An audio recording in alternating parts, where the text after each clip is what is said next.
அனைவருக்கும் வணக்கம். நீங்கள் நம்ம சேனலுக்கு புதுசுன்னா பக்கத்தில் இருக்கிற பெல் பட்டன் அமைத்தி சப்ஸ்கிரைப் பண்ணிக்கோங்க. தொடர்ந்து எல்லா வீடியோக்களையும் நீங்கள் பார்க்கலாம். ஒரு வழியா கிளம்பியாச்சு. சீக்கிரமா போனாதான் பஸ்ஸை பிடிக்க முடியும். என்னது, தெருவே வெறிச்சோடி போய் கிடக்குது. இந்த காலத்துல யார் வீட்டில் இருக்கா? ஆம்பளையும் பொம்பளையும் சேர்ந்து வேலைக்கு போக வேண்டியதா இருக்கு. நாம நம்ம வேலையை பார்ப்போம். ஆஹா, என்னது, பூனை குறுக்கால போகுது. இன்னைக்கு என்ன ஆகும்னு தெரியலையே. ஆ, பூனைக்கு சொந்தக்காரன் பின்னாடியே வர்றாயா? என்ன நடு ரோட்டில் நின்று ஏதோ யோசிச்சுக்கிட்டு இருக்க? வெளியே கிளம்பி போயிட்டு இருந்தேன். உன் பூனைல குறுக்க போயிடுச்சு. அதுக்கு இப்போ என்ன? என்னப்பா தெரியாத மாதிரி கேட்குற? பூனை குறுக்கால போனா பூனைக்காரியும் விளங்காதுன்னு சொல்லுவாங்க. இது பூனைக்கு தெரியுமா? என்னது, பூனைக்கு தெரியுமாவா? ஏப்பா, இதெல்லாம் எப்படிப்பா பூனைக்கு தெரியும்? தெரியாததுனால தானே அது குறுக்க போகுது. ஆஹா, இவங்கிட்ட பேசி ஜெயிக்க முடியாதியா. பூனை வேற இவனோடது. பூனை குறுக்கால போனதுனால எந்த தடங்களும் வராது. நீ கிளம்பு. என்னது, கிளம்பவா? அட நீ வேறப்பா. இப்போ நேராக என் வீட்டுக்கு போய் ஒரு கிளாஸ் தண்ணி குடிச்சிட்டு கொஞ்ச நேரம் உட்காந்து இருந்துட்டு தான் நான் கிளம்புவேன். ஆமாம், நீ என்ன காரியத்துக்கு போகிற? ஏப்பா, காரியத்துக்கு தான்ப்பா போகிறேன். என்ன காரியத்துக்கு போகிறேன்னா காரியத்துக்கு தான் போகிறேன்னு என்னவே கலாய்க்கிறியா? ஏப்பா, நிஜமாவே நான் காரியத்துக்கு தான்ப்பா போகிறேன். காரியம்னா என்ன காரியம் அதை சொல்லு. ஏப்பா, பெரிய காரியத்துக்கு போகிறோம்பா, போதுமா? அப்படி தெளிவாக சொல்ல வேண்டியதானே? ஆமாம், இப்போ என் பூனை குறுக்க போனதுனால அந்த பெரிய காரியத்தில் என்ன மிஸ்டேக் ஆகிடும்னு நினைக்கிற? போய் சேர்ற வரைக்கும் எனக்கு எதுவும் ஆகிடக்கூடாதுல்ல. நான் சேஃப்டியாக இருக்கணும்ல. அப்போது இன்னைக்கு போகாத, நாளைக்கு போ. ஏப்பா, காரியம் இன்னைக்குப்பா. உன் பூனை சும்மா போகல, நின்று என்ன ஒரு பார்வை பார்த்து வச்சு பாரு. அல்லு தெரிச்சு போச்சு. அதுக்கப்புறமா தான் போகுது அது. ஆமாம், நீ வர்றது பூனைக்கு தெரியுமா? அது எப்படிப்பா தெரியும்? அப்போது நீ எப்படி வர்றியோ அதே மாதிரி தானே அதுவும் அது வாட்டுக்கு கிராஸ் பண்ணி போயிருக்கு.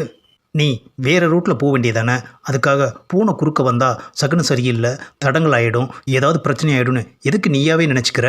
ஏப்பா, ஆரம்பத்திலேருந்தே இந்த மாதிரி சொல்லி சொல்லி நினைக்க வச்சுட்டாங்களே.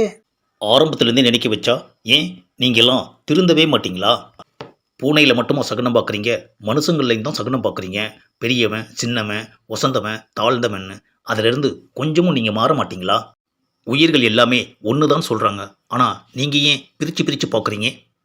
ஒருவேளை இந்த பூனை உன்னோட சாதியாக இருந்தால் நீ ஏற்றுக்குவல்ல? என்னது, பூனை என்னோட சாதியா? ஆமாம், அதை வச்சு தானே எல்லாத்துலேயும் வித்தியாசம் பார்க்குறீங்க. ஆஹா, இவங்கிட்ட பேசி ஜெயிக்க முடியாது ஐயா. ஏப்பா, ஆளை விடு, நான் வீட்டுக்கு கிளம்புறேன். ஏப்பா ஆறுமுகம், நீ வளர்க்குற பூனை வண்டியில் அடிபட்டு கிடக்குதுப்பா. ஏப்பா, பூனை வண்டியில் அடிபட்டதுக்கு நீ ஏன்பா என்னை இப்படி முறைக்கிற? பூனை அது பாட்டுக்கு குறுக்க நடந்து போனது உனக்கு சகுனம் சரியில்லை, அப்படி ஆகிடும் இப்படி ஆகிடும்னு சொல்லி எவ்வளோ ஃபீல் பண்ண. இப்போது உன்னை பார்த்துட்டு போன அந்த பூனை ஆக்சிடெண்ட்டில் மாட்டிக்கிச்சு. உன்னை பார்த்துட்டு போனதுனால தான் என் பூனைக்கு ஆக்சிடெண்ட் ஆச்சுன்னு சொன்னால் ஒத்துக்குவியா? ஆஹா, வழக்கத்தையே மாத்துறானே ஐயா. உன்னை பார்த்ததுனால தான் என் பூனைக்கு சகுனம் சரியில்லாமல் போச்சு. என்னது, என்ன பார்த்துட்டு போனதுனால உன் பூனைக்கு சகுனம் சரியில்லாமல் போச்சா? ஆமாம். ஆஹா, புதுசாக இருக்கு ஐயா. பூனையும் ஒரு உயிர் தான், புரியுதா? அதனால் பூனைக்கு ட்ரீட்மெண்ட்டுக்கான மொத்த செலவையும் நீ தான் ஏற்றுக்கிற. ஆஹா, குறுக்க போனதும் இல்லாமல் இப்போ நமக்கு செலவும் வச்சிடுச்சு ஐயா இந்த பூனை. பேசாமல் போயிருக்கலாம். வாயை கொடுத்து இப்போ நானே வம்பில் மாட்டிக்கிட்டேன். பூனையை பார்த்தா மனுஷனுக்கு தான் சகுனம் சரியில்லாமல் போகும்.